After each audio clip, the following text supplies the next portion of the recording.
Depuis lundi soir, les frappes israéliennes se poursuivent sur différents bastions du Hezbollah au Liban, en représailles aux roquettes lancées par la milice pro-iranienne. À Beyrouth, la banlieue sud est visée à plusieurs reprises. Les locaux de la chaîne télévisée Al-Manar et de la radio An-Nour, affiliée au Hezbollah, ont été touchés. L'armée israélienne affirme avoir pris pour cible, lors d'un raid sur la banlieue sud de la capitale, un responsable de la force Al-Quds iranienne au Liban, Rida Khazai. Elle a notamment éliminé Adham Adnan al-Uthman, alias Abu Hamza, commandant de Saray al-Quds, branche armée du djihad islamique.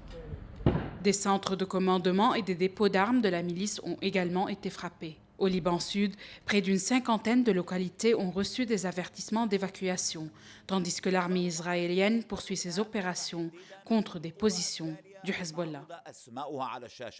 Malgré l'interdiction de toute activité militaire de la formation, décrétée la veille par le gouvernement libanais, le Hezbollah a annoncé mardi matin avoir envoyé des drones et lancé des roquettes vers des bases israéliennes en riposte au bombardement de la veille.